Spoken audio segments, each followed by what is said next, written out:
क्या लगता है कि जब एक बार नाम आ जाता है लिफाफे में, क्या कारण होते हैं कि फिर हटा दिया जाता है? पार्टी आपको देख रही है जी। पार्टी आपको समझ रही है कि धर्म बसंत अग्रवाल जी के लिए क्या? इस धरती पे धर्म सिर्फ एक है, हिंदू सनातन धर्म। लेकिन शुरुआत तो बहुत ज्यादा संघर्ष भरी आपकी है। पहले आप ट्रैक्टर चलाया करते थे। कोई भी काम समाज में छोटा बड़ा नहीं होता। उसके बाद फिर घर वालों ने सोचा कि अब बसंत अकेला नहीं है तो मेरे भाइयों के लिए भाभी भी आ जाए। शादी करनी चाहिए, परिवार बढ़ाना चाहिए, और 2 बच्चे नहीं 4-5 बच्चे करने चाहिए। बहुत कम लोग ऐसे होते हैं जो बहुत नीचे से उठते हैं, ऊपर पहुंचते हैं, लेकिन उसके बाद भी ज़मीन से जुड़े रहते हैं। अक्सर हमने देखा है, काफ़ी लोगों से मुलाकात भी होती है, लोगों के अंदर ना एक अहम आ जाता है कि अब मैं कुछ बन गया हूं, अब मैंने कुछ हासिल कर लिया है, मेरे पीछे इतना बड़ा जनसैलाब है। लेकिन आज हमारे इस पॉडकास्ट में जो मेहमान हैं, हम कह सकते हैं कि अभाव से प्रभाव में उनकी ज़िंदगी तब्दील तो हुई है, लेकिन आज प्रदेश के सबसे बड़े सनातनी चेहरे के तौर पर इन्हें जाना जाता है। एक पोस्ट ये डालते हैं सोशल मीडिया पर, उसके बाद अब देखिए किस तरह से व्यूज की, लाइक्स की लाइन लग जाती है। युवा इनका अनुसरण करता है। राजधानी रायपुर की हम बात करें तो यहां पर सबसे बड़े जो धर्मार्थ हम कह सकते हैं, जितने बड़े संत हैं, उन्हें लाने का श्रेय भी नहीं जाता है। हालांकि ये कभी श्रेय लेते नहीं, वो अलग बात है, क्योंकि ये कहते हैं कि मैं तो सिर्फ समाज के लिए सेवा कर रहा हूं, समाज से जो मैंने अब तक लिया है मैं वापस उन्हें दे रहा हूं। लेकिन समाज की सेवा किस तरह से इन्होंने शुरू की, क्या प्रेरणा इसके पीछे रही, और ये जो अभाव से प्रभाव का जो जीवन है, ये पूरा ट्रांजिशन कैसे हुआ, आज के इस पॉडकास्ट में आपको जानने मिलेगा। तो बहुत स्वागत करते हैं हम बहुत ही स्नेह के साथ हमारे बड़े भैया, हम सबके बड़े भैया बसंत अग्रवाल जी का। भैया बहुत बहुत स्वागत है इस पॉडकास्ट में आपका। बसंत अग्रवाल जी एक बहुत ही जनप्रिय युवा नेता हैं, किसी परिचय की इन्हें जरूरत नहीं है। इसके अलावा जैसे कि मैंने पहले ही कहा कि सनातन के सबसे बड़े चेहरे के तौर पर भैया आज प्रदेश में आपकी एक छवि निर्मित हो चुकी है। भले आपने नहीं की है, लेकिन जो काम आपके माध्यम से किए गए हैं, उससे कहीं ना कहीं जो आज की जनरेशन है, जिन्हें बहुत ज्यादा हम कह सकते हैं कि एक ट्रैक पर रहने की जरूरत है, वो आई है। तो शुरुआत तो इसी से करते हैं कि धर्म बसंत अग्रवाल जी के लिए क्या है? जो धारण किया जाए जी, या जो धारण किया जा सके वो धर्म है। इस धरती पे धर्म सिर्फ एक है जी, हिंदू सनातन धर्म। बाकी सब पंथ हैं। किसी व्यक्ति विशेष के पीछे जो चलता है वो पंथ होता है। जी, और जो अवतार लिए, जिन्होंने इस धरती का उद्धार किया धर्म के लिए, वो भगवान है और वो हिंदू धर्म है। जी, तो इस दुनिया में इस धरती पे एक ही धर्म है, वो सनातन हिंदू धर्म है। आज के युवा अगर धर्म के प्रति लगाव लग रहा है या उसके पीछे जा रहे हैं, जी, उसका एक ही कारण है। वो ये समझ चुके हैं कि वो जब तक धर्म से नहीं जुड़ेंगे तब तक वो समाज में अच्छा नहीं कर सकते। जी, उस समाज में यदि उनको अच्छा करना है तो उनको धर्म धारण करना होगा। धर्म क्या है? किसी गरीब की हेल्प करना, जी, किसी निर्धन की हेल्प करना, किसी जरूरतमंद की हेल्प करना, अपने पुरुषार्थ से कमाए हुए पैसों को, पुरुषार्थ से मैं फिर कह रहा हूं, जी, जी, पुरुषार्थ से कमाए हुए पैसों को खुद पे खर्च ना करके जी, समाज पे खर्च करना, समाज के उन लोगों पे खर्च करना जिनको जरूरत है, जी, समाज के उन लोगों पे खर्च करना जिनको लगता है कि वाकई में अभाव में है, पैसे के अभाव में, जो अपना इलाज नहीं करा पा रहे हैं, पैसे के अभाव में जिनके बच्चों की जान चली जा रही है, बुजुर्गों की जान चली जा रही है, ऐसे लोगों की मदद करना धर्म है। किसी बच्चे का जो पढ़ाई नहीं कर पा रही है उसको शिक्षा दिलाना धर्म है। जी, गौ माता जिसको चारा नहीं मिल रहा है या वो सड़क पे पड़ी है, कोई देखने वाला नहीं है, उसको उठाना, घायल हो गई है उसको ले जाना, उसकी सेवा करना धर्म है। जी, यह धर्म किसी को पानी पिलाना, यह धर्म घर में आए किसी व्यक्ति को भोजन कराना, यह धर्म किसी भी ऐसे व्यक्ति को जिसको आपकी जरूरत है, जो आपसे भाव से जुड़ा है, जिसके मन में आपके लिए ऐसा भाव है कि मैं इसके पास जाऊंगा तो आप मेरी मदद करेगा, जी, जी, ऐसा भाव सिर्फ और सिर्फ सनातन हिंदू धर्म में है। इसीलिए मैं कहता हूं इस धरती पे धर्म है और धर्म की बातें सिखाई जाती हैं तो सनातन हिंदू धर्म में सिखाई जाती है। क्या बात है, ये बहुत ही सुंदर विचार है। और हम कह सकते हैं कि धर्म की जो एक विस्तृत परिभाषा होती है, और जो संसार में अक्सर बोला जाता है कि आप सुबह से उठें, नहाए धोए, पूजा पाठ करें, आप तीर्थ स्थलों का भ्रमण करें, 4 धाम यात्रा करें, तब आपको धर्म की प्राप्ति होती है। लेकिन आपकी जो परिभाषा हम कह सकते हैं कि आप अपने आसपास, अपने घर से ही इस धर्म की शुरुआत कर सकते हैं, आपको कहीं बहुत दूर जाने की जरूरत नहीं है। मैं ठीक कह रहा हूं भैया? जहां तक तीर्थ स्थलों की बात है जी, वहां जाने से हमें शक्ति मिलती है। जितने भी हमारे तीर्थ स्थल हैं, जी जहां हमारे देव आदिदेव का निवास है, आप मंदिर में कभी भी जाएंगे और आप 5 मिनट बैठे, आपको शक्ति का संचार होगा, अनुभव होता है। ये जो जगह है हमारी शक्ति का संचार है, जी वो जाना अलग विषय। धर्म जाना ही धर्म नहीं है, वो आप अपने धर्म का अनुसरण कर रहे हैं, जी आप अपनी शक्ति केंद्रित कर रहे हैं, तो वहां जाना भी आवश्यक है। जी लेकिन धर्म की परिभाषा क्या? सिर्फ मंदिर जाना धर्म नहीं, सिर्फ अपने देवालय जाना धर्म नहीं। जी धर्म का मतलब ही है कि हमको सबकी मदद करना। हमारा हिंदू धर्म कुत्ते के लिए, गाय के लिए, कौवे के लिए, पेड़ों के लिए, पीपल के लिए, नीम के लिए, उनकी रक्षा के लिए, जी प्रकृति को अपने साथ जोड़ना ताकि इस प्रकृति का विनाश ना हो। ना हो। ये सिर्फ एक ही धर्म में सिखाया जाता है, वो सनातन हिंदू धर्म में सिखाया जाता है। जी। पीपल को, नीम को भगवान माना जाता है, देव स्वरूप माना जाता जी। है, वो सिर्फ हिंदू धर्म में बताया जाता है। जी तो धर्म पर तो भैया बात इस पूरे पॉडकास्ट में होगी ही, लेकिन हम चाहते हैं कि आज जो हमारे जितने भी व्यूअर्स है, जितना भी यूथ आपको देख रहा है, वो सब ना आपकी पृष्ठभूमि जानने के बड़े इच्छुक होते हैं। और मीडिया में भी कई बार हमने साक्षात्कार किया है, लेकिन वहां इतना संभव नहीं हो पाया कि हम बैकग्राउंड जाने, क्योंकि जो बचपन आपका बीता किस तरह से रहा, किस तरह के परिवेश में आप बड़े हुए, इस पर भी आप जरूर प्रकाश डालें कि किस तरह से पृष्ठभूमि परिवार की रही है और क्या परिवार भी धर्म से जुड़ा था, इसी वजह से आपका भी जो झुकाव था वो इस ओर हुआ। आज मैं जो भी हूं जी उसके पीछे मेरे माता पिता का आशीर्वाद, जी उनको मेरे को दिए हुए संस्कार, मेरे बड़े भाई का मेरे को दिया हुआ संस्कार, जी मेरे गुरुओं का मेरे को दिया हुआ संस्कार, मैं जो भी हूं, मेरे हिंदू धर्म, मेरे संघ परिवार के लोग, जी। या मैं बचपन से शाखा जाता था तो शाखा में मुझे सिखाए हुए संस्कार। आज बसंत अग्रवाल यदि यहाँ है तो उसके पीछे इसकी कोई व्यक्ति विशेष नहीं है, ये सारे संस्कार हैं जो हमारे सनातन हिंदू धर्म में दिए जाते हैं। घर के परिवेश का आपके जीवन में बहुत प्रभाव पड़ता है। आपको पहला आपके गुरु आपके माता पिता होते हैं, जी वो आपको क्या सिखा रहे हैं, उस आधार पे फिर आप बाहर जाते हैं। बाहर जब आप स्कूल में जाते हैं तो वहां के गुरु आपको सिखाते हैं। जी फिर आप जीवन में और आगे बढ़ते हैं तो एक से एक गुरु आपको मिलते हैं, कई गुरु आपको सिखाते हैं। जी जो बुरे हैं, कोई जरूरी नहीं कि अच्छे लोग ही आपके गुरु हों, बुरे लोग भी आपके गुरु होते हैं, प्रत्यक्ष अप्रत्यक्ष तौर पर बहुत कुछ सिखाने मिलते हैं, जी वो भी आपके गुरु हैं। जी तो उनको भी आप नमन करें कि आपने मेरे साथ इतना बुरा करने का प्रयास किया, लेकिन मैं उसके चलते जीवन में कुछ सीखा, जी तो आप भी मेरे गुरु हैं। ऐसा नहीं है, कुछ अच्छे हो सकते हैं, कुछ बुरे हो सकते हैं। गुरु की परिभाषा बहुत विस्तृत है। जी जी वो मैं जब स्कूल में रहता हूं तो गुरु पे बोलता हूं तो जी 1-1.5 घंटा चल जाता है मेरा विषय। जी तो बचपन से ही पढ़ने का शौक था, सब बुक्स पढ़ना, रीडिंग करना, इसलिए इन विषयों पे बोल पाता हूं मैं। जी तो हम कह सकते हैं कि जब आप बड़े हो रहे थे काफी संघर्ष भी, और हमने एक किस्सा भी सुना है, वो पता नहीं सच है कि नहीं, कि जिस गुढ़ियारी क्षेत्र में आप रहते हैं, जितने लोग आप जानते हैं, लेकिन शुरुआत तो बहुत ज्यादा संघर्ष भरी आपकी यहाँ रही। पहले आप ट्रैक्टर चलाया करते थे, क्या इस बात में सच्चाई है? बिल्कुल सच्चाई है, और मुझे गर्व है कि मैं ट्रैक्टर की ड्राइवरी करता था। अच्छा। इसमें कुछ भी गलत नहीं है। जी कोई भी काम समाज में छोटा बड़ा नहीं होता। जो भी इंसान काम करता है ईमानदारी के साथ करे, जी लगन के साथ करे, भगवान देख रहा है। कोई भी काम कभी जीवन में छोटा बड़ा हो ही नहीं सकता। जी एक चाय बेचने वाला जब प्रधानमंत्री बन सकता है, बिल्कुल। तो ट्रैक्टर ड्राइविंग करने वाला यहाँ क्यों नहीं आ सकता? उसके बाद आपके जीवन में किस तरह से ट्रांजिशन हुआ? क्या कुछ और बिजनेस आपने सेटअप किया?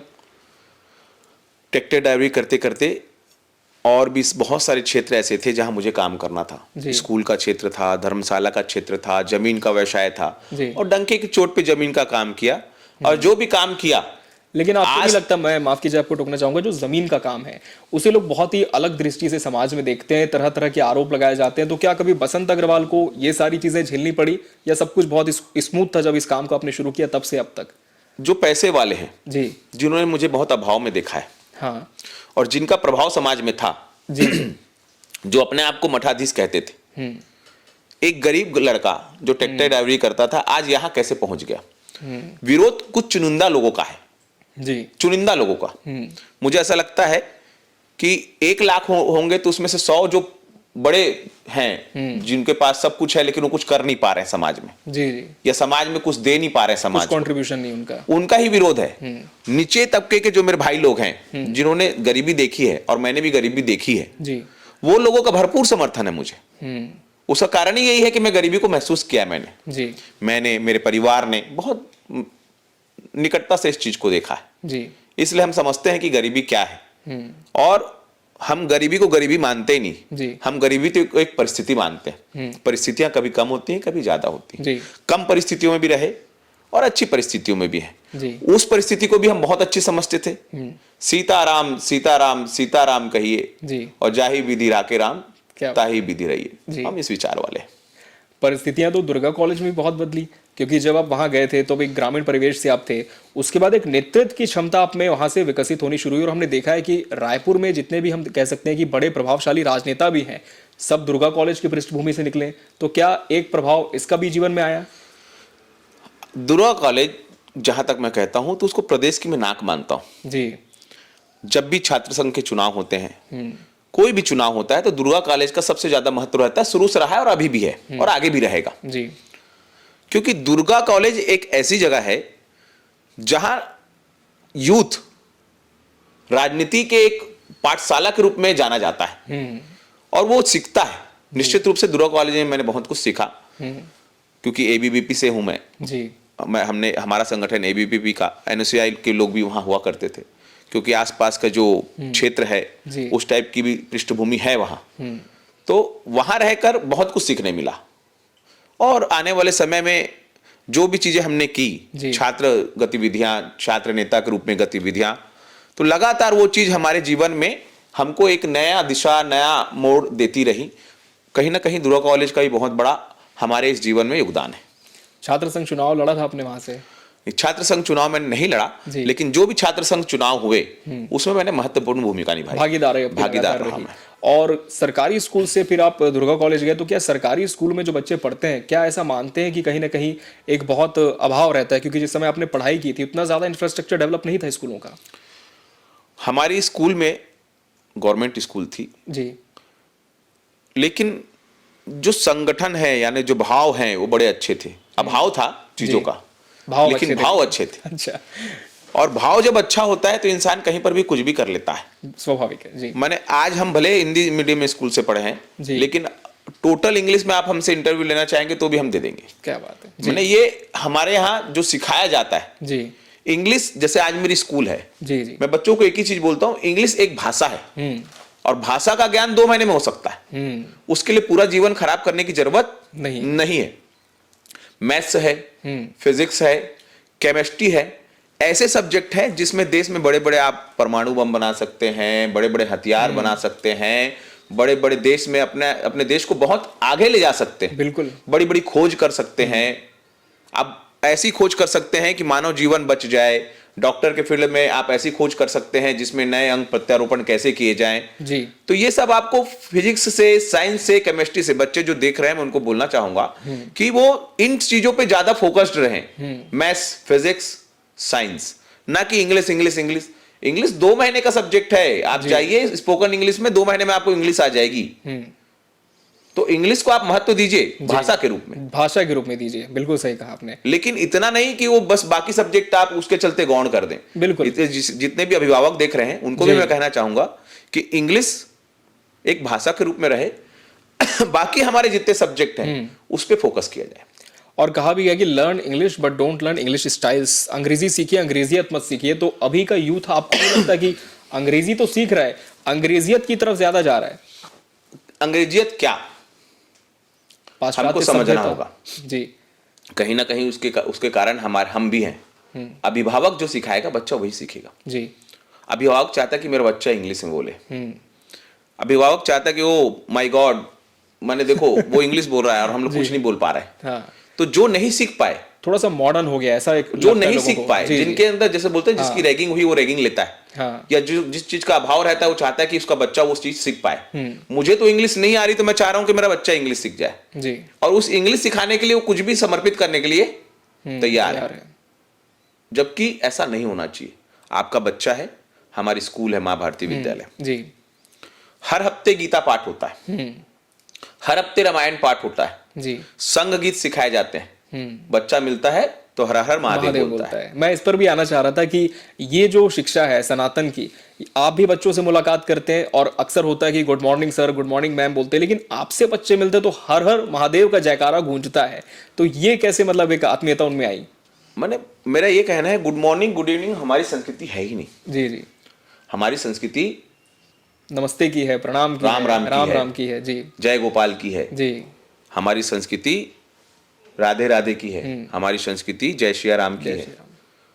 तो हम ये अंग्रेज लोग जो आप oh my God good morning ये जो होता है चेहरे जी, को बना के, ये हमारी संस्कृति नहीं है, बनावटी नहीं है हमारी बनावटी संस्कृति। है वो। जी। लेकिन हमारे यहाँ तो आदिकाल से इस चीज को सिखाया गया है कि जय श्री राम, हम जिसको जाने या ना जाने अभिवादन हम करते हैं, जी। स्वागत हम करते हैं, अतिथि देवो भव, बिल्कुल। हम अतिथि को देव मानते देव हैं, मानते हैं। हर व्यक्ति को हम भगवान का स्वरूप मानते हैं। जी। हमारे संस्कृति आज नहीं, सनातन आदिकाल से है। तो हमको हमारी संस्कृति सिखानी है जी। ताकि बच्चा माता पिता के प्रति आदर रखे, जी। बच्चा आपके आने वाले मेहमानों के प्रति आदर रखे। आप उसको पाश्चात्य सभ्यता सिखाओगे और उम्मीद करोगे कि आपसे अच्छा करे, जी, हो ही नहीं सकता, संभव नहीं है वो। माँ भारती विद्यालय, इसकी परिकल्पना आपने से कैसे की? और हमने ये भी सुना है कि वहाँ जो टॉपर्स होते हैं स्कॉलरशिप देते हैं, जिन बच्चों के माता पिता नहीं हैं उनसे फीस भी नहीं ली जाती स्कूल में। माँ भारती विद्यालय उन बच्चों के लिए खोला गया है जी। जो अभाव में है। मैंने कहा ना, अभाव, परिस्थितियों का अभाव, जिनके माता पिता रिक्शा वाले, जिनके माता पिता सब्जी वाले, जिनके माता पिता के पास पैसे नहीं, ऐसे लोग जो पैसे के अभाव में अपने बच्चों को अच्छी शिक्षा देना चाहते हैं लेकिन उनके पास पैसे नहीं। जी। माँ भारती विद्यालय बड़े बड़े स्कूलों को compete करता है, स्वच्छता के मामले में, जी। शिक्षा के मामले में, किसी भी माने शिक्षा के मामले में, पढ़ाई के मामले में, संस्कारों के मामले में। जी। मैं डंके की चोट पे कह सकता हूं कि इस प्रदेश का पहला स्कूल है जो अभिभावक किसी भी वक्त देख सकता है कि उसका बच्चा क्या पढ़ रहा है, किसी भी वक्त, जी। Any time. अच्छा। कि अभी शिक्षक क्या पढ़ा रहा है और अभी बच्चा क्या पढ़ रहा है। प्रदेश में एक भी स्कूल ऐसी नहीं है, पूरा डिजिटलाइज्ड आपने कर दिया। पूरा डिजिटलाइज है। अच्छा। एक भी स्कूल प्रदेश में ऐसी नहीं नहीं है, है जी। जो क्लासरूम को ऑनलाइन करती हो एनी टाइम। जी जी। प्रदेश का पहला स्कूल है जो बच्चों को यह सिखाता है कि उठे तो ब्रश करके सोए और उठे तो माता पिता के पैर छुए। क्या बात। माने आदर, संस्कार, आनक बजाना, संघ शिक्षा देना इसलिए जरूरी है क्योंकि जैसे हम शाखा लगाते हैं जी। संघ में, तो उसमें हम संस्कार सिखाते हैं, भोजन मंत्र सिखाते हैं, सोने का होता है, सारी चीजें सिखाते हैं, माता पिता के आदर भाव सिखाते हैं। जी। हम खेल खेल में, शाखा में सब कुछ सिखा देते हैं। तो स्कूल मेरी शाखा है और मैं वहां का पालक हूं। तो पालक के नाते जो मुझे करना होता है मैं करता हूं। जी। ये जो विचार आपके हैं, क्या इस वजह से हुआ क्योंकि बचपन में भी आपने बहुत अभाव देखा, इसी वजह से ये परिकल्पना आपने स्कूल की? और अभी कितने विद्यार्थी यहाँ पर अध्ययनरत हैं? 1000 लगभग बच्चे हैं। जी। और बचपन में हमने बहुत अभाव देखा। हम चाहते थे कि हमारे पास खेलने के संसाधन हो, जी। हम चाहते थे कि हमारे पास भी ग्राउंड हो, हम चाहते थे कि हमें भी प्रोत्साहन मिले। हमारे शिक्षकों में जितना उन्होंने हमारे लिए किया उन परिस्थितियों में वो बहुत अच्छा था। जी। बहुत अच्छा था क्योंकि उस समय में स्कूलें कम थी, कंपटीशन इतना नहीं था। कंपटीशन इतना ज़्यादा नहीं था, लेकिन संख्या बहुत ज़्यादा होती थी बच्चों की। जी। एक क्लास में 100 बच्चे, 70 बच्चे हम लोग बैठा करते थे और उन 70 बच्चों को एक शिक्षक को पढ़ाना होता था। रसायन केमिस्ट्री में हमारे पास सामान के अभाव रहते थे। जी। सामान लोग के लिए उतने पैसे नहीं आते थे, गवर्नमेंट से उतनी चीज़ें मिलती फंडिंग नहीं नहीं थी। लेकिन अब की परिस्थितियाँ दूसरी हैं। लेकिन आज भी मुझे ऐसा लगता है जो मैंने एक क्लास 1 में पढ़ा हुआ, जी। जैसे चल रहे मटके टमक 2, हाँ। वो भी हमें याद है। याद है। बहुत दिनों हुआ बुढ़िया एक, चलती थी लाठी को टेक, जी। उसको जाना था ससुराल, मगर राह में चीते शेर, लेते थे राही को घेर, बुढ़िया ने सोची तकबीर, जिससे चमक उठी तकदीर, उसने लाया मटका मोल, लंबा चौड़ा गोल मटोल, जिस पे बैठी बुढ़िया आप, गाती चलती चुपचाप, चल रहे मटके टम्मा। क्या बात है, इतना तो हम लोगों को भी याद नहीं है। तो हमको बचपन से ही क्लास 1 पे जब हम पढ़ते थे और उसके बाद जैसे हम 12th में आए, 11th में आए, केमिस्ट्री की हाइड्रोजन हीलियम से लेके पूरा लैंथेनाइट 57 AU 79 से लेके सारे 107 formulas, तक आज सब भी कुछ labs के, टाइटेनियम हाँ। स्कैंडियम वैनेडियम सब याद है हमको। क्या बात है। तो जो पढ़ रहा होगा वो भी आपकी। हाँ उसको भी याद नहीं होगा, लेकिन हमको है जी। क्योंकि हमने रटा नहीं, हाँ, समझा उस हमने चीज को, समझा बिल्कुल। तो शिक्षा में रटना छोड़ना होगा, समझना होगा। बहुत बड़ी बात आपने आज हम कह सकते हैं बच्चों को दी है कि आप सिर्फ रट्टू तोता ना बने, रट्टा मत मारे, समझ के पढ़े तो आजीवन जैसे याद है बिल्कुल आपको भी रहेगी। और हो सकता है आने वाले समय में जब आपका भी पॉडकास्ट हम करें 10-20 साल बाद, तो आप भी इसी तरह से फर्राटेदार जवाब दे पाए। संघ से जुड़ाव आपका कैसे हुआ? क्या परिवार में कोई व्यक्ति संघ से जुड़ा था, इस वजह से बसंत अग्रवाल जी भी गए? हमारा जो बैकग्राउंड रहा जी जो हमारे पिताजी या हमारे बड़े भाई, माने बड़े भाई भी पिता का स्वरूप होते हैं। जी जी। बड़ा भाई हमारा शुरू से ही हिंदुत्व। 2 भाई आप लोग रहे? 3 भाई। 3 भाई। एक भाई एक्सीडेंट में नहीं रहे। जी जी। 3 भाई रहे हम लोग। बड़े भाई जो सबसे बड़े भाई हैं उनका शुरू से झुकाव इन तरफ रहा। अच्छा। आज भी हमारे यहाँ एक गाय की 35 से 40 गाय हैं, एक ही गाय की। हमारे घर में जो गौ सेवा होती है, आप देसी गाय की देखेंगे, जी जी। मुझे ऐसा नहीं लगता कि प्रदेश में कहीं भी होती होगी, जाके आप जरूर देखें। बिल्कुल। दूध दे या ना दे, जी। लेकिन गाय जर्सी से कम नहीं दिखेगी अच्छा। आज भी। मैंने ऐसा नहीं कि बोल रहा हूँ, जी, आप जाके इसको प्रत्यक्ष देख सकते हैं, प्रत्यक्षम किम प्रमाणम। जी जाइए देखिए, आनंद आएगा आपको। जी। तो समाज सेवा आप कर रहे थे, सब चीज़ें अच्छी थी। उसके बाद फिर घर वालों ने सोचा कि अब बसंत अकेला नहीं है तो भाइयों के लिए भाभी भी आ जाए। कैसे फिर शादी की तरफ कैसे फिर बढ़ना हुआ जीवन में? अब शादी तो सही बोलूं तो मैं चाहता था कि मैं प्रचारक बनूं, अच्छा। या मैं सेना में जाऊं। अच्छा। शादी का इरादा कम था, इरादा नहीं था कभी? इरादा नहीं था जी। लेकिन चूंकि परिवार वालों की जिद थी कि करना है, तो शादी की। और शादी करके मुझे बड़ा ही हर्ष है जी कि वाकई में जीवन में शादी हर इंसान को करनी चाहिए। जी। शादी का अनुभव एक अलग ही अनुभव है, क्योंकि जो आपको पिता का सुख जो मिलता है या पिता बनने का जो एहसास होता है, जी। मुझे ऐसा लगता है कि धरती पे सबसे सुखद एहसास है वो। या आप घर जाते हैं तो आपके बच्चे आपका इंतजार करते हैं, आपकी बेटी आपके जब गले लगती है, जी। तो दुनिया का सबसे बड़ा सुख है वो। या आप घर जाते हैं, कोई आपको फोन लगाता है, कहाँ हो जी, आ जाओ, तो वो सबसे बड़ा एक अच्छा एहसास होता है। जी। माँ का प्यार आपको मिलता है बचपन में, और माँ का प्यार सबसे ज्यादा प्यारा होता है। बिल्कुल। उसके बाद यदि किसी चीज में कोई इंसान इन्वॉल्व होता है या प्यार में, तो पत्नी और बच्चों के साथ होता है। जी। तो मुझे ऐसा लगता है कि हर व्यक्ति को शादी करनी चाहिए, परिवार बढ़ाना चाहिए, और 2 बच्चे नहीं 4-5 बच्चे करने चाहिए। अच्छा। मैं आपके लाइव शो में बोल रहा हूँ, जी जी। और इसलिए बोल रहा हूँ कि मैं समर्थक हूँ या तो देश में एक नियम लग जाए कि हर व्यक्ति 2 बच्चे से ज्यादा कोई भी कर ना पाए। जी। एक विशेष वर्ग अपने सिर्फ आबादी बढ़ाते रहे और हम सिर्फ 2 बच्चे 1 बच्चे ऐसा करके उसमें सीमित सीमित हो हो जाएं, तो आने वाला जो हमारे देश का स्ट्रक्चर है बहुत बिगड़ जाएगा। जी। मैं एक देश, एक विधान, एक संविधान और एक जुबान, इस पे यकीन रखता हूं। जी। तो यदि हमारे देश में हमको जनसंख्या नियंत्रण लाना है, तो सबके लिए एक नियम होना चाहिए। 2 बच्चे से ऊपर कोई भी करता है जी। तो ना उसे वोटिंग की पात्रता मिलनी चाहिए, वोटिंग राइट्स उसके खत्म हो जानी चाहिए, उसको किसी भी प्रकार का कोई भी सरकारी योजनाओं का लाभ नहीं मिलना चाहिए। ऐसे कुछ नियम ला सकती सरकार जी। जिससे सभी को उस विषय में काम मिले। लेकिन जहां तक मैं देख रहा हूं कि 2 बच्चे जिस देश ने लाए, आज वो वहां बहुत तकलीफ में है। जी। चाइना जैसा देश जिसने जनसंख्या नियंत्रण लाया, जी। आज वो तकलीफ में है। तकलीफ में है, सही बात है। और अभी भी हम जापान कह सकते हैं पहले नंबर पर ही है वो। 3-3 लाख 2-2 लाख पैसे दे रहे हैं कि आप बच्चे पैदा कर लो। सही बात है, आबादी कम है वहां पे। तो शिक्षा अपने आप में इन चीजों में बदलाव ला देती है। जी। तो कोई भी, मुझे नहीं लगता कि ऐसा नियम कानून लाने की फिलहाल जरूरत है। फिलहाल नहीं है। वो समय अपने आप चीजों को बदल देता है। और ऐसा होता है कि समय के साथ जब जनरेशन चेंज होती है भैया, तो लोगों की सोच भी बहुत परिवर्तित हो जाती है।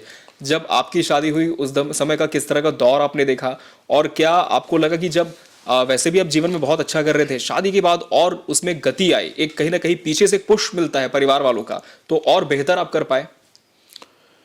आपकी दिनचर्या व्यवस्थित होती है जी। आप समय पे घर जाते हैं, आप समय पे उठ पाते हैं। कभी नहीं गए तो लड़ाई हो पाई भाभी से, ऐसा कुछ हुआ? नहीं, ऐसा नहीं हुआ। अच्छा। और उसका कारण यह है कि वो बहुत समझदार है, कोई शिकायत नहीं रहती, उसको मुझे कोई शिकायत क्योंकि नहीं हम देखते हैं कि अभी भी भैया के कार्यक्रम काफी रहते हैं, कई बार देर से जाना होता है और कई बार ऐसा भी होता होगा कि फोन आप नहीं उठा पाए, तमाम तरह की व्यस्तताएं रहती है। तो ऐसे में कोई पारिवारिक जीवन में कोई डिस्टर्बेंस नहीं आया, तो बहुत अच्छे से बैलेंस आपने किया है। है। 2-3 चीजें ऐसी होती हैं इंसान की लाइफ में, जी। जो अच्छी मिले हाँ तो उसकी लाइफ बन जाती है। जी। उसमें से एक शादी भी होती है कि आपको कन्या कैसी मिलती है, और कन्या यदि आपको अच्छी मिल गई, जीवन संगनी, तो आपकी लाइफ बहुत अच्छी हो जाती है। जी। तो इस मामले में भी मैं भाग्यशाली हूँ। जी। वैसे ही बचपन से मेरा महादेव और मेरा भाग्य मेरा बहुत साथ देता है। जी। और जहां तक आपने व्यवसाय पूछा था, तो उसमें भी जमीन जो जो मेरे से लेते हैं सबका भला होता है, हाथ में ही जस है। तो वैसे ही मेरी पत्नी भी मेरे को लक्ष्मी मिली है। जी। उसके आने से बहुत मेरे जीवन में परिवर्तन हुआ है। क्या बात है एक भाभी जी, मेरी आप जरूर देखिएगा, ये वाली क्लिप मैं अलग से भेजूंगा। एक मेरी माँ मेरे जीवन में सबसे ज्यादा महत्वपूर्ण है, एक मेरी पत्नी सबसे ज्यादा महत्वपूर्ण है, जी। और उसके बाद मेरे बच्चे, 3 बेटियां हैं, एक बेटा है, जी। और तीनों बहुत प्यारी हैं। तो इन मामलों में भगवान का आशीर्वाद है, जी। और ऐसे ही मैं कामना करता हूँ भगवान से कि मेरे पे बना रहे। बिल्कुल, और हम कह सकते हैं कि एक जो लोगों की दुआएं हैं, क्योंकि भैया का हमने देखा है जब भी 12 बजता है भैया नीचे उतरते हैं, एक दरबार पहले से ही लगा रहता है और सबसे ही मिलते हैं, 1 to 1 होता है। ऐसा भी नहीं होता है कि तुम क्यों आए हो, कितनी भी बड़ी परेशानी क्यों ना हो, लोग एक उम्मीद के साथ आपके पास आते हैं। तो ये जो क्रम है, ये कितने सालों से जारी और कितना समय से अब तक हो गया है? कोई भी चीजें प्रायोजित हो तो वो ज्यादा दिन नहीं चलती, जी। और कोई चीजें नेचुरल हो तो बहुत चलती ये है। शुरुआत कैसे हुई थी लोगों ने, मतलब जब मुझे आपको ही नहीं जानना पता शुरू चला किया? शुरुआत हो गई। हाँ, क्योंकि अब तो वो दिनचर्या का एक अहम हिस्सा आपका बन गया है। दिनचर्या का अहम हिस्सा बन गया, और लोगों को पता है कि मेरी जो शुरुआत है, जी। लकड़ी काटी माटी निर्धन कन्याओं के विवाह से ही होती है। कोई ना कोई आपको मिलेगा ही, जी। और शुरुआत यदि इतनी अच्छी हो सकती है, भगवान सबको ऐसा माध्यम नहीं बनाता। बिल्कुल। मेरे से 1,000 गुना पैसे वाले लोग पड़े, क्यों नहीं कर पा रहे? क्योंकि हम कह सकते हैं कि एक भावना होनी चाहिए। भावना होनी चाहिए। भगवान माध्यम भी बनाता है। जी। आपके अंदर वो सौभाग्य होना चाहिए कि आपको वो काम करने की आपके अंदर ललक हो, और भगवान आपको उसके लिए भेजा हो। तो मुझे ऐसा लगता है भगवान ने मुझे इसी चीज के लिए भेजा है। कभी मन में ऐसा नहीं आया कि मैं इतना तो कर चुका, मैं कितना करूंगा अब? मैं तो अभी कुछ भी नहीं किया हूं। अच्छा। जब तक लाइफ है, हाँ। जब तक जीवन है, जी। तब तक करना है। मनुष्य रूप, माने हमारे शास्त्रों में भी कहा गया है, बड़ भागी नर नारी हुई जो मनुष्य का रूप पाते हैं। जी बिल्कुल। बड़े भाग्य वाले होते हैं जो मनुष्य तन पावा। तो मनुष्य तन पाना ही अपने आप में सौभाग्य होता है। जी। हमको भगवान ने भेजा है मनुष्य के रूप में। भगवान भी तरसते थे मनुष्य का स्वरूप पाने के लिए, बिल्कुल। मनुष्य का तन पाने के लिए। तो उन्होंने राम के रूप में जन्म लिया, उन्होंने कृष्ण के रूप में जन्म लिया। भगवान भी चाहते हैं कि वो इंसान के रूप में आए। जी। तो जब उनका मन ऐसा होता है तो हम तो फिर इंसान है। बिल्कुल, बहुत अच्छी बात आपने की कि भाग्य वालों को ही मनुष्य का जीवन मिलता है और उसका तन प्राप्त होता है। और कहीं ना कहीं हम कह सकते हैं कि मनुष्य की कुछ सीमाएं भी होती हैं। तो क्या बसंत अग्रवाल की कोई सीमा है? आपको कभी ऐसा लगा कि ये एक ऐसा कार्य है जो मुझसे अभी तक संभव नहीं हो पाया है? मेरी डिक्शनरी में असंभव है ही नहीं। अच्छा। जी। हर व्यक्ति हर कार्य कर सकता है। भावना होनी चाहिए। भावना होनी वही बात चाहिए। है। जी। कोई काम ऐसा नहीं जो हम ना कर सके, और हर व्यक्ति हर कार्य कर भी नहीं सकता कि मैं एक व्यक्ति हूं और सब कुछ कर लूं। जी। तो कहीं ना कहीं आपको केंद्रित होना पड़ेगा। जी। नहीं, मैं तो ये भी करूंगा, मैं ये भी करूंगा, मैं वो भी करूंगा। आजकल के युवाओं में कंफ्यूजन बहुत रहता है, बहुत ज्यादा दुविधा में रहते तो आपको दुविधा में नहीं रहना है।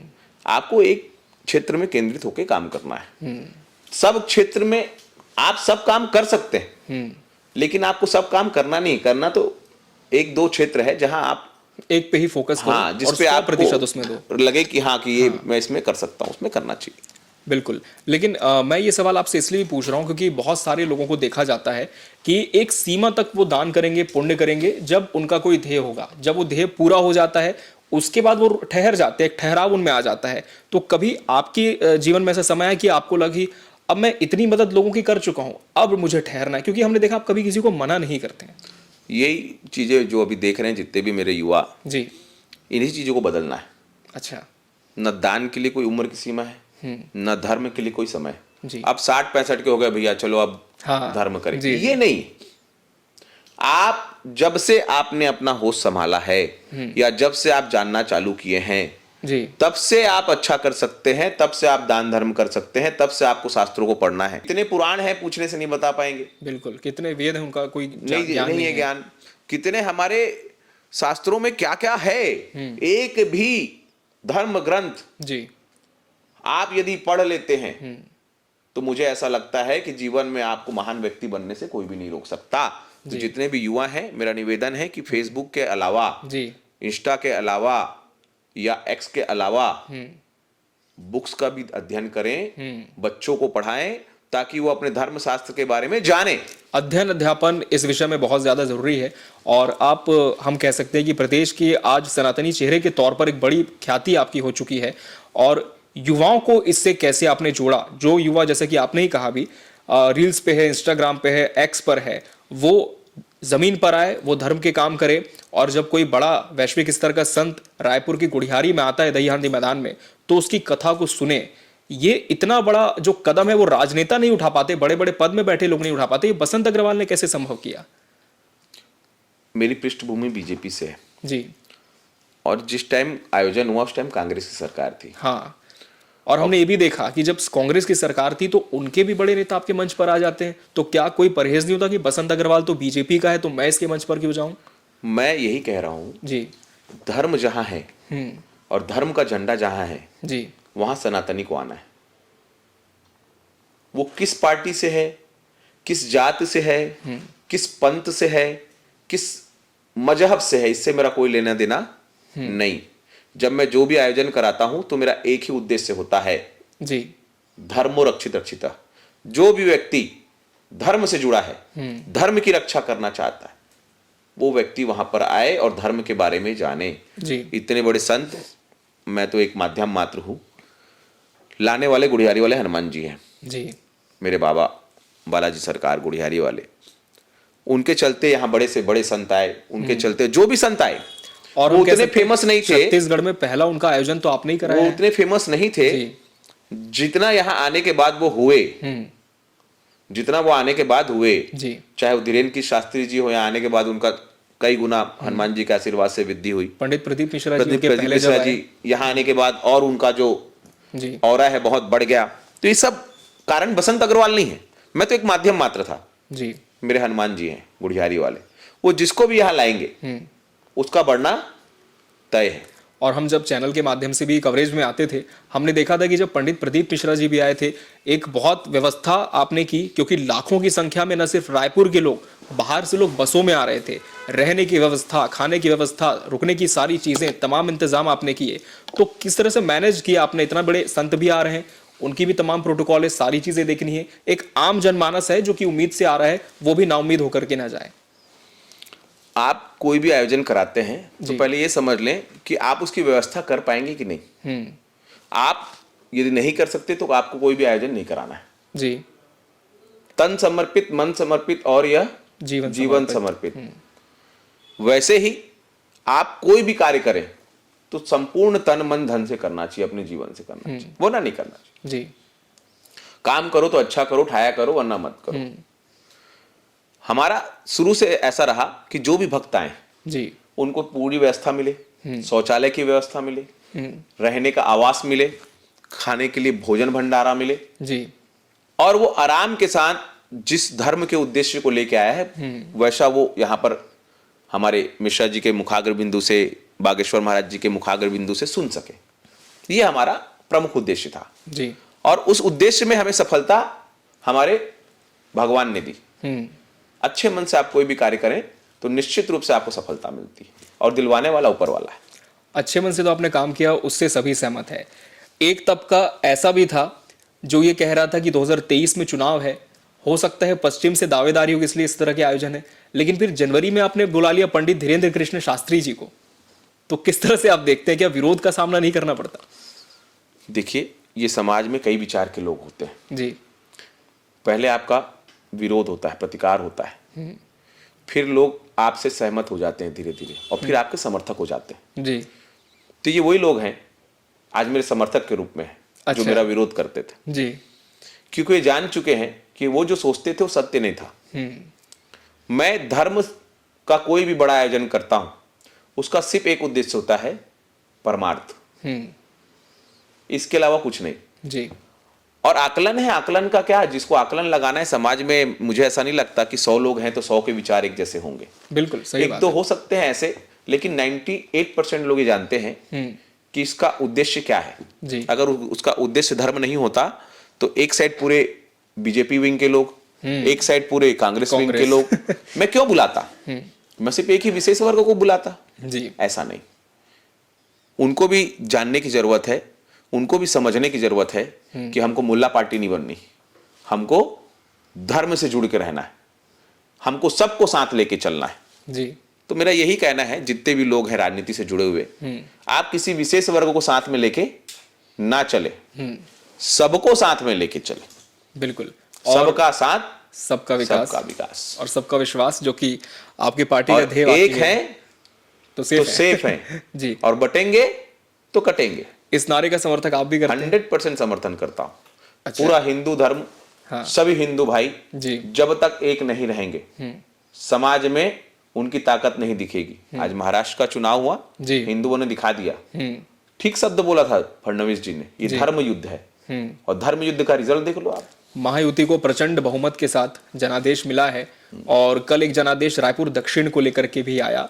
लेकिन कहा यह जा रहा है, जितने भी राजनीतिक पंडित है, कि जो लीड है 45,000 की, पिछले चुनाव में थी 65,000 की, तो ज्यादा बड़ी नहीं है। क्या लगता है कि कोई और चेहरा होता, अगर फौरी तौर पर बसंत अग्रवाल ही होते, तो क्या यह मार्जिन बड़ा हो सकता था? कौन होता कौन नहीं होता ये सब्जेक्ट ही नहीं है, कौन हुआ जी। वो हमारा सब्जेक्ट है। हमारे सुनील सोनी जी आज वहां के माननीय विधायक हैं जी। और जनता ने उनको भरपूर आशीर्वाद दिया। और जहां तक विधायकी का सवाल है, लोग बार बार मुझे बोलते हैं कि भैया ये विधायक, भैया का विधायक मिलेगा यहाँ से। मैं फिर बोलता हूँ, एक साइड आप बड़े से बड़े मंत्री पे पद पे बैठे हुए व्यक्ति को लाना, एक टाइम बसंत अग्रवाल को लाना। मैं यहाँ की बात नहीं कर रहा हूं, मैं कहीं की बात कर रहा हूं। जी। तो जो सम्मान है कहीं भी कम नहीं होगा, बराबर से ही मिलेगा। कोई जरूरी है कि मैं विधायक बनूं, कोई जरूरी है कि मैं मंत्री बनूं? क्या बात है, पद की जरूरी आवश्यकता नहीं। पद अपने आप में सिर्फ एक माध्यम है। जी। पद को मैं माध्यम, साध्य समझता हूं, साधन है, जी। लेकिन सब कुछ नहीं है। आप कुछ ना रहते हुए भी समाज में सब कुछ कर सकते हैं। समाज में ऐसे लोग मैं आपको गिनाऊंगा जो ना मंत्री थे, ना विधायक थे, ना मुख्यमंत्री थे, लेकिन उनकी महत्ता उन पदों में बैठे हुए लोगों से ज्यादा है। जी, क्योंकि वो ग्राउंड लेवल पर जुड़े हैं लोगों से, हर रोज मिल रहे हैं समस्याओं। क्योंकि हमने देखा नवरात्रि के दौरान जब पंडालों में आपको बुलाया जाता था, महिलाएं 2-2 बजे तक इंतजार करती थी कि एक बार बसंत भैया से मुलाकात हो जाए। तो ये जो स्नेह मिलता है लोगों से, किस रूप में आप देखते हैं? और क्या आपको नहीं लगता कि अगर इस स्नेह के साथ पार्टी पुरस्कृत तौर पर कोई पद आपको दे दे, तो जो आपके डिक्शनरी में वैसे तो असंभव शब्द है नहीं, तो उस पर मैं नहीं जाऊंगा, लेकिन एक जो ओहदा है और बढ़ जाएगा। आज मैं 5 हाथ फैला रहा हूं, कल मैं 10 फैला पाऊंगा। मैं फिर कह रहा हूं, जी। पद चल के आएगा। अच्छा। मुझे पद के पीछे जाने की आवश्यकता जी नहीं है। समाज में आज जो मेरा स्थान है, जैसे आपने कहा 2-2 बजे तक महिलाएं इंतजार कर रही थी, जी। माने विधायक और मंत्री के लिए लोग इंतजार नहीं करते, लेकिन एक धर्म के व्यक्ति के लिए इंतजार करते हैं। बागेश्वर महाराज के लिए लोग इतना इंतजार करते, उसका कारण क्या है? क्योंकि वो धर्म। मैं कोई कारण नहीं हूं, मेरा विषय नहीं है, बसंत अग्रवाल कुछ नहीं है। विषय है कि बसंत अग्रवाल ने क्या काम किया है जी। इस प्रदेश में, जो एक धर्म की अलख जगाई है, इस प्रदेश में जो युवाओं को धर्म से जोड़ा है, जी। इस प्रदेश में जो एक सनातन का हमने काम किया है, उसका असर है, मेरे महादेव का कारण है कि लोग बसंत अग्रवाल को इतना पूछते हैं। बसंत अग्रवाल की गाड़ी के पीछे हर पंडाल में लोग मुझे जबरदस्ती रुकाते थे, मैंने दिखा है, लोगों ने देखा है। और अभी भी कहीं भी जाता हूं तो लोग मेरे साथ फोटो खिंचाने के लिए या ऐसा सेल्फी लगाने के लिए होड़ लग जाती, युवाओं में, सभी वर्ग के लोगों में। तो उसके पीछे मैं कुछ नहीं हूं, उसके पीछे मेरे कर्म है, मेरा महादेव है जी। तो मुझे ऐसा लगता है जो पद में बैठे हैं उनको भी ये करने की जरूरत है, क्योंकि आप जिस काम के लिए बने हो जी, वो काम आपको करने की आवश्यकता है। और पद, जहां तक मेरा सवाल है जी, मैं फिर कह रहा हूं, पद की लालसा मुझे ना कभी थी ना है। हाँ, इतना जरूर है कि मिल गया तो भला, नहीं मिला तो भला, मिला तो उसका उपयोग किया जाएगा लोगों के हित के लिए। लेकिन भैया एक सीमा भी होती है, क्योंकि हम बार बार इसलिए ऐसा कह रहे हैं क्योंकि देखिए अभी आप निश्चित तौर पर पार्टी से जुड़े हैं, उनकी विचारधारा से बचपन से ही आप हैं, क्योंकि संघ का आपका पूरा बैकग्राउंड रहा है। आप 2023 का विधानसभा चुनाव देख लीजिए, 2024 में लोकसभा देख लीजिए, 2024 का दक्षिण का उपचुनाव देख लीजिए। ऐसा भी नहीं कि आप सक्रिय नहीं थे, आप लगातार लोगों के बीच में जा रहे थे। और जब एक रिपोर्ट तैयार करता है संगठन तो तमाम चीजें उसमें देखी जाती है, जो नामों का पैनल बनता है। आपका भी नाम था। अब ये बात तो ऑन रिकॉर्ड हम कह सकते हैं क्योंकि बात औपचारिक है, आप भी जान रहे इस चीज को, मेरा इशारा किस ओर है। क्या लगता है कि जब एक बार नाम आ जाता है लिफाफे में, क्या कारण होते हैं कि फिर हटा दिया जाता है? क्यों फिर एक पद के लिए फिर आपको हम कह सकते हैं कि एक और इंतजार तो हम नहीं कहेंगे क्योंकि आपको लालसा है नहीं, लेकिन ये जो चीजें होती है तो नहीं मानते कि अंदरूनी डिस्प्यूट की वजह से कहीं ना कहीं जो जनता है उसके साथ भी गलत हो रहा है, उनकी उम्मीदों पर पानी फिर रहा है? डिस्प्यूट कहीं नहीं है। पार्टी आपको देख रही है जी। पार्टी आपको समझ रही है। पार्टी के जो कोर फिर एंड टाइम पे लोग नाम हैं। कैंसिल कैसे हो गया? कैंसल नहीं होता है। जी। पार्टी में एक नियम है, एक संगठन है, पार्टी के पदाधिकारी हैं और पार्टी में एक प्रोटोकॉल है। जी। वो जब बैठते हैं तो जिसके प्रति विचार, देखिए मैं आपको बता रहा हूं, पार्टी में कई लोग ऐसे हैं पूरा जीवन समर्पित कर दिया। जी जी, ऐसे भी हैं। ऐसे लोग जो वॉल राइटिंग करते थे और जीवन भर उन्होंने वॉल राइटिंग की और सब कुछ समर्पित कर दिया, लेकिन उनको कुछ नहीं मिला। तो पार्टी में सभी को सब कुछ मिल जाए ये आवश्यक नहीं। तो जो व्यक्ति काम कर रहा है वो अपने काम से खुश है, जी। ये भारतीय जनता पार्टी है। जो भी व्यक्ति काम कर रहा है, अनुशासन है। अनुशासन के साथ साथ वो खुश है। उसको कभी भी इस बात का गिला शिकवा नहीं है कि पार्टी ने मुझे क्या दिया कि क्या नहीं दिया। वो खुश है कि मैंने अच्छा काम किया। जी। मैंने धर्म के लिए काम किया, मैंने देश के लिए काम किया, मैंने गली के लिए काम किया, मैंने मोहल्ले के लिए काम किया। भारतीय जनता पार्टी काम करने पे भरोसा रखती है। मैं खुश हूं जो मेरे को पार्टी ने दिया और जो मेरे को पार्टी आने वाले समय में देगी, मैं खुश हूं। और जितना भी दिया और जितना भी देगी, मेरी पार्टी से मैं बहुत आनंदित हूं। जी। और मुझे ऐसा लगता है कि गर्व का अनुभव करता हूं कि मैं भारतीय जनता पार्टी का सिपाही हूं, राष्ट्रीय स्वयंसेवक संघ का सदस्य हूं। मुझे बहुत अच्छा लगता है कि मैं जिस विचार से जुड़ा हूं वो विचार देश के प्रति, समाज के प्रति जी। और हमारे युवाओं के प्रति एक बहुत अच्छी सोच रखता है। भारत को एक भारत श्रेष्ठ भारत बनाने की सोच रखता है और भारत को भव्य बनाने की सोच रखता है और भारत को हिंदू राष्ट्र बनाने की सोच रखता है। इससे बड़ा कोई मेरे लिए ना पद है, इससे बड़ा ना मेरे लिए कोई कद है और ना इससे बड़ा मेरे लिए कोई कर्म है। जी। तो एक जो मैं कर्म कर रहा हूं, जो सोच रखा हूं, इससे बड़ा मेरे लिए कुछ नहीं है। आपके मंच पर तो पार्टी के प्रदेश अध्यक्ष आ चुके हैं और जो वर्तमान में डिप्टी सीएम है वो भी आ चुके हैं, जब प्रदेश अध्यक्ष थे तब भी आ चुके हैं, प्रदेश के मुखिया भी आ चुके हैं। लेकिन जो काम आप कर रहे हैं, क्या लगता है कि वो वहां पर नोटिस होने से रह जाता है? 100% नोटिस होता है। जी। मैं किसी पद पे भी ना रहते हुए, मुख्यमंत्री 2-2 घंटे मेरे कार्यक्रम में रहते हैं। जी, पूरा समय दिया उन्होंने। प्रदेश अध्यक्ष जी 2-2 घंटे रहते हैं, 2-2 3-3 मंत्री रहते हैं, 8-10 विधायक रहते हैं, सारा संगठन रहता है। जी। विश्व हिंदू परिषद के हमारे लोग रहते हैं, संघ परिवार के लोग रहते हैं जो हमको हमारी कार्यक्रमों में, धर्म के कार्यक्रमों में हमको समर्थन करते हैं। हमारे संगठन के इतना प्यार मुझे लगता है, किसी पद पे भी ना रहते हुए यदि किसी को मिल रहा है तो मैं गर्व के साथ कह सकता हूं कि वो बसंत अग्रवाल है। जी। और उसका कारण सिर्फ एक है, कर्म जो मैं कर रहा हूं। जी। वरना मेरे जैसे छोटे कार्यकर्ता के मंच पे, आप अपने आप को छोटा कार्यकर्ता मानते हैं? निश्चित रूप से। अच्छा। भाई अगर प्रोटोकॉल की दृष्टि से देखा जाए जी, तो मैं छोटा ही कार्यकर्ता हूं। तो छोटे से कार्यकर्ता के मंच पे अगर, कहीं ना कहीं हर बड़े लोग यही बात कहते हैं। तो आगामी समय में अगर हम देखें तो कोई और बड़ी कथा का आयोजन कराने की तैयारी में आप हैं? हमारे जितने भी संत हैं इस भारतवर्ष में जो धर्म के लिए काम कर रहे हैं, अभी बागेश्वर महाराज जी का एक सनातन पदयात्रा चल रही है जी, बागेश्वर धाम से ओरछा तक। जी। ऐसे ही संतों की देश में जरूरत है। प्रदीप मिश्रा जी का जो आयोजन होता है, जिसका प्रभाव आज घर घर में है, जी। हर व्यक्ति शिवालय पहले जाता है, हर महिला शिवालय जाती है, हर बच्चा शिवालय जाता है, जी। बाद में काम करने जाता है। शिवालयों में शिव भक्तों का तांता लगा है। वो जान चुके हैं जल कैसे चढ़ाना है, वो जान चुके हैं बेलपत्र कैसे चढ़ाना है, वो जान चुके हैं बेलपत्र चढ़ाने के बाद कैसे खाना है। पहले आप जानते थे? नहीं जानते। बिल्कुल। तो इसका श्रेय किसी को जाता है तो प्रदीप मिश्रा जी को जाता है। वैसे ही सनातन सभी जात पात को छोड़कर हम लोगों को मैं बताया ना, जी। बटेंगे तो कटेंगे। हम क्या हैं? हम पहले हिंदू हैं। जात पात एक व्यवस्था है, वर्ण जी। व्यवस्था, वर्ण व्यवस्था। उसको हम इस समाज की व्यवस्था में प्रमुखता से नहीं ला सकते। बटना नहीं है हमको, जी। कटना नहीं है हमको, हमको एक रहना है, सेफ रहना है, निश्चित रूप से।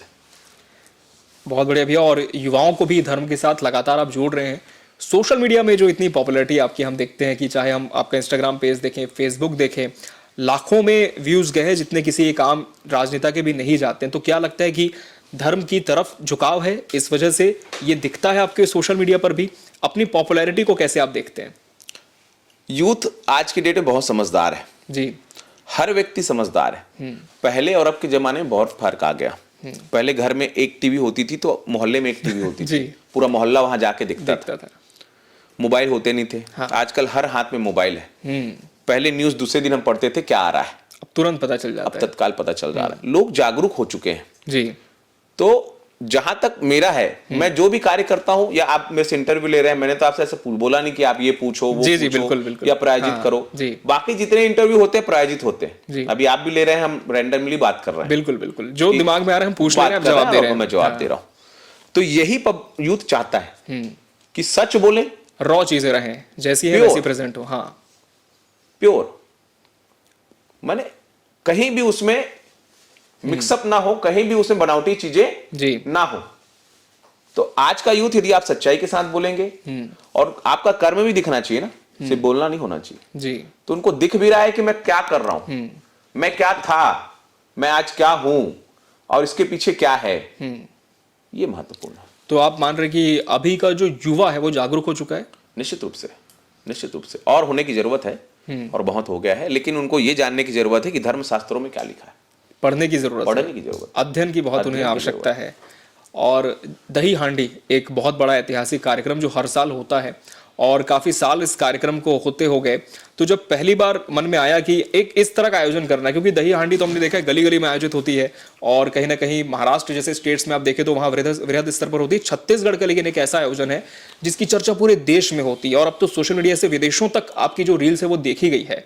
तो ये ऐसा आयोजन करना है, क्या कहीं से आपको प्रेरणा मिली? कैसे विचार आया कि मैं किस तरह का आयोजन कराऊंगा जिसे राष्ट्रीय स्तर का मैं छत्तीसगढ़ के गुढ़ियारी से मना दूंगा? मैंने आपको पहले भी कहा, जो भी मेरे मन में विचार आते हैं, जो भी भाव आते हैं, उसका एक ही कारण है, गुढ़ियारी हनुमान जी। हनुमान जी। जी। मैं करता गया। दही हांडी की शुरुआत बहुत छोटे से हुई थी। जी। हमने मोहल्ले में अपनी छत के नीचे एक ऐसी बाल्टी टाइप की छोटी बाल्टी, जी, जी। उसमें लटका के चॉकलेट वॉकलेट बच्चों लोग के लिए हमने दही लूट की शुरुआत की थी। अच्छा, ये कौन से सन की बात होगी? ये बात हो गई 15 साल पहले की। 15 साल पहले। जी। अब वो बढ़ते बढ़ते बढ़ते बढ़ते स्वरूप इतना बढ़ गया। हाँ। और इसके बढ़ने के पीछे कौन? प्रेरणा। किसकी प्रेरणा, किसका आशीर्वाद? मेरे हनुमान जी का। हनुमान जी का आशीर्वाद। तो कोई भी चीज प्लानिंग में नहीं। आज यदि भारतवर्ष में महाराष्ट्र से भी अच्छी तर्ज पे छत्तीसगढ़ में दही हांडी होती है, तो उसका कारण मेरे हनुमान जी है, उसका कारण मेरे प्रभु हैं, मेरे इष्ट हैं, मेरे महादेव हैं। जी। तो आपको प्रेरणा आपका भगवान देता है, आपको प्रेरणा आपके संस्कार से मिलती है। आप कोई भी चीज प्लानिंग से करोगे तो वो अपनी जगह है, लेकिन प्रेरणा आवश्यक है। बिल्कुल। तो ये कहीं ना कहीं हम कह सकते हैं कि गुढ़ियारी वाले हनुमान जी बाबा की कृपा हमेशा आप पर बनी रही, आशीर्वाद उनका रहा, और महादेव के भक्त तो आप हैं ही। तो धर्म के जो काम आप करते रहे, एक अच्छी भावना थी, उसके माध्यम से एक जरिया आपको मिलता रहा। आगामी समय में हम देखें तो क्या कार्य योजना है, किस दिशा में और काम करना चाहते हैं? मैं समाज के उस क्षेत्र में काम करना चाहता हूं जहां लोगों को एक भी, इस प्रदेश में इतने बड़े बड़े उद्योगपति हैं, मैं उनको बोलना चाहूंगा कि मेरी रील देखें तो जरूर इस बात का थोड़ा संज्ञान लें जी। कि इतने बड़े बड़े उद्योगपति हैं जिनके पास 10,000 करोड़ के हैं, 20,000 करोड़ के हैं, ऐसा मैं सुनता हूं। एक भी हॉस्पिटल ऐसा नहीं है जो धर्मार्थ हो, जो परमार्थ हो। जी। लोगों को पैसे के अभाव में मैंने मरते देखा है। जो मेरे पास आए हैं, मैं उनको अपने तरफ से जितनी मदद कर सकता था करा। मैंने, मेरे आंख से आंसू निकल जाते हैं जब मैं उनकी परिस्थितियों को देखता हूं, उनके घर वालों को। तो जितने भी उद्योगपति हैं, जितने भी बड़े लोग हैं, आप अपने जीरो को इकट्ठा करके ऊपर मत जाइए। आप ऐसे विषय में मेरे साथ आए जी। जैसे टाटा मेमोरियल हम्म। मुंबई का, जी। इसीलिए रतन टाटा को लोग रतन भारत रत्न भारत बोलते रत्न हैं, बोलते या हैं, और जी। भी इतने लोग स्वरूप में अपन पहचाने जाते हैं क्योंकि उन्होंने वैसे कार्य किए हैं। ऐसा ही इस क्षेत्र में, चिकित्सा के क्षेत्र में जी। मेरी सोच है एक ऐसा हॉस्पिटल बने जहां गरीबों का इलाज हो सके, अभाव में जो रहते हैं जिनके पास पैसे नहीं उनका इलाज हो सके, और उनका इलाज ये पूरा समाज मिलकर जिनके पास अथाह पैसे हैं या जिनके पास नहीं भी वो भी 1 रुपये लगा दे तो भी उसके लिए मना नहीं है। जी। ऐसा करके हम एक काम करें, ऐसा मेरा मन में विचार है। अब जब मेरे प्रभु चाहेंगे, निश्चित रूप से आज तक कोई चीज ऐसी नहीं है जो मैंने चाही और पूरी ना की हो, बिल्कुल होगा। भावना क्योंकि बहुत अच्छी है, सकारात्मक सोच है, विचार है।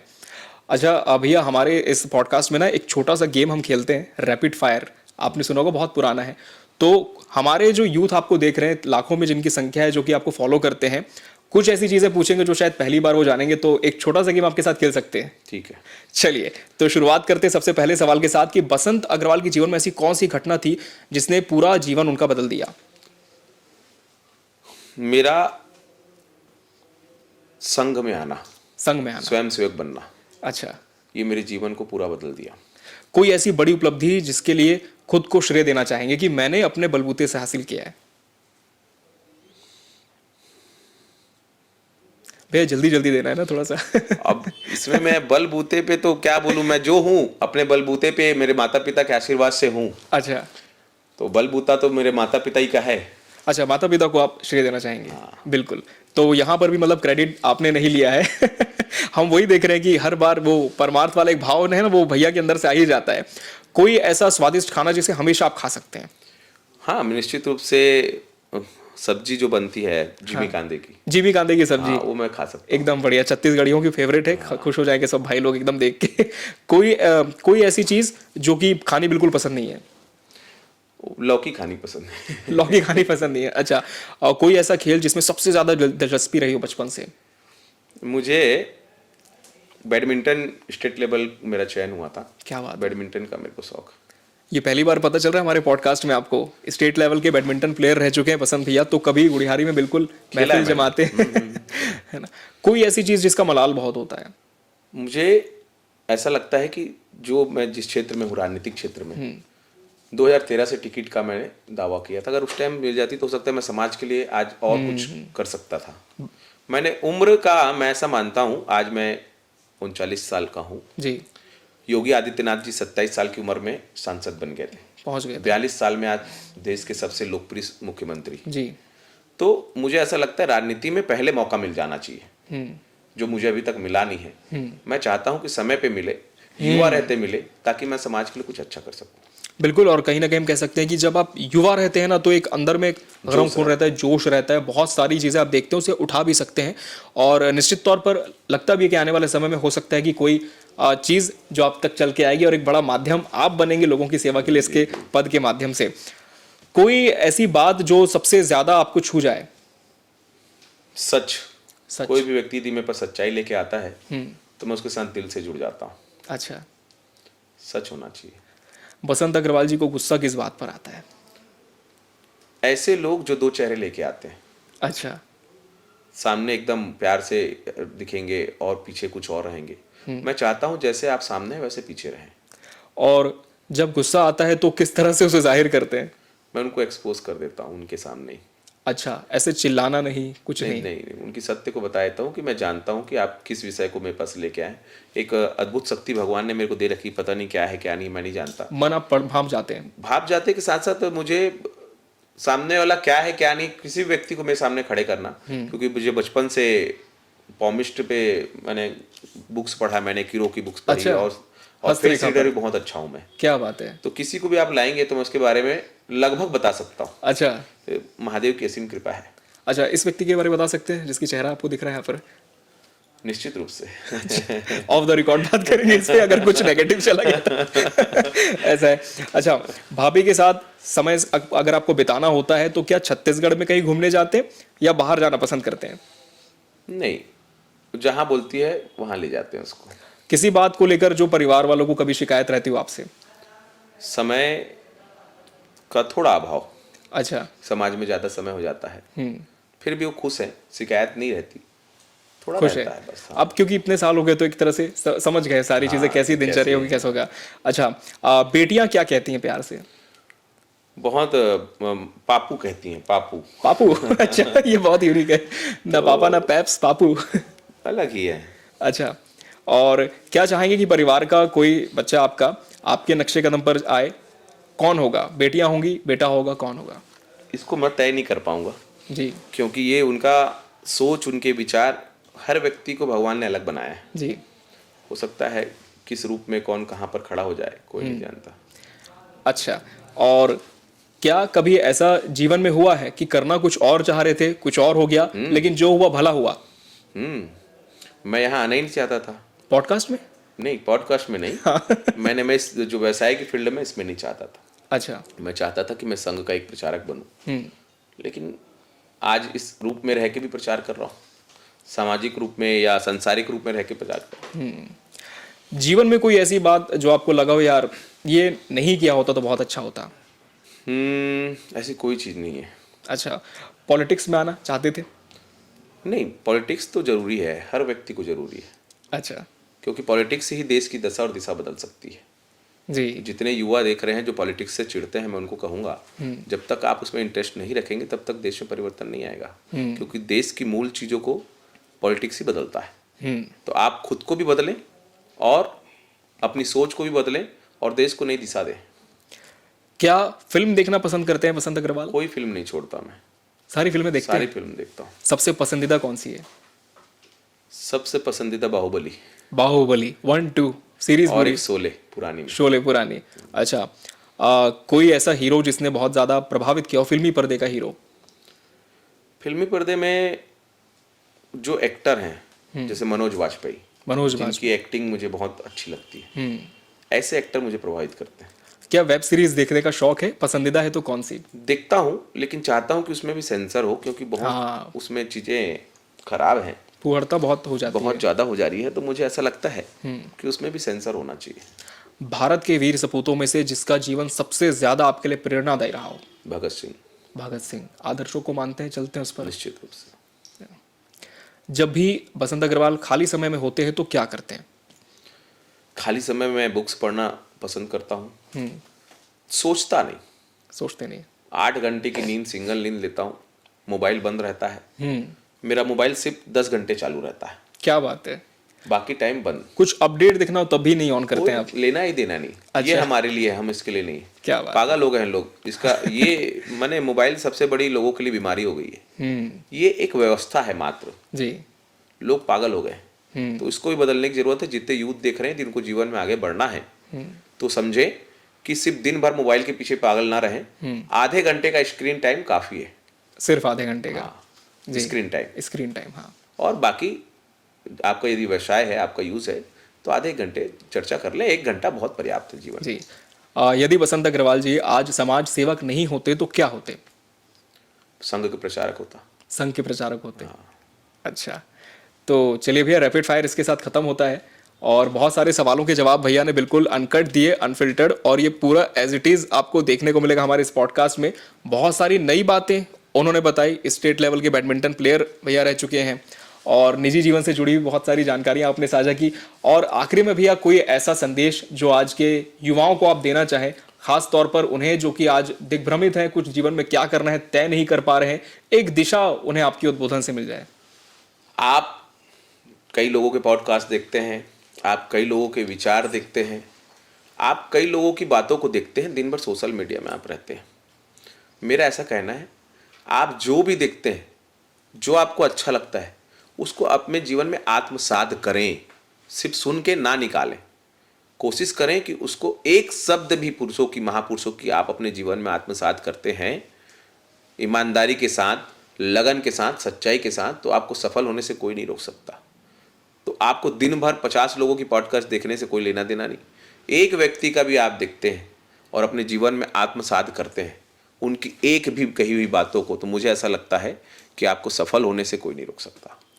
बहुत अच्छा संदेश आपने दिया भैया, क्योंकि लगभग लोगों को यही होता है कि इन्फॉर्मेशन ओवरलोड हो गया इंटरनेट आने के माध्यम से, इतना ज़्यादा डेटा वो कंज्यूम करते हैं दिमाग में कि खुद ही कंफ्यूज हो जाते हैं, ये सही है कि वो गलत है, तमाम चीज़ों पे रहता है। तो बहुत बहुत धन्यवाद भैया आपका कि आपने इतना समय दिया, क्योंकि इतने व्यस्त आप रहते हैं बावजूद भी आपका बहुत बहुत धन्यवाद भैया शो में आने के लिए। आपका भी धन्यवाद भाई साहब, नमस्कार। आज कल जो जमाना है वो पॉडकास्ट का है, क्योंकि लोग जीवनी को जानना चाहते हैं, लोग जीवन को समझना चाहते हैं जो समाज में अच्छे स्थानों पे पहुंचे हैं। तो इस विषय पे हमारे छत्तीसगढ़ में हमारे फेमस पॉडकास्ट अमित भाई शर्मा जी अपना पॉडकास्ट लॉन्च किए हैं चैनल, बहुत ही अच्छे लोगों का ये पॉडकास्ट करते हैं। तो ये आप देखें इनके द अमित शर्मा पॉडकास्ट, इस पे आप देखें, निश्चित रूप से आपको इसको फॉलो करें, सब्सक्राइब करें, अच्छे कंटेंट आपको मिलेंगे, अच्छे विषय मिलेंगे और अच्छा आपके जीवन में प्रेरणा लायक, उद्देश्य के लायक मुझे लगता है चीज़ें मिलेंगी। तो जितने भी यूथ हैं और जितने भी और भी वर्ग के लोग हैं, सभी से मेरा निवेदन है कि निश्चित रूप से इसे देखें।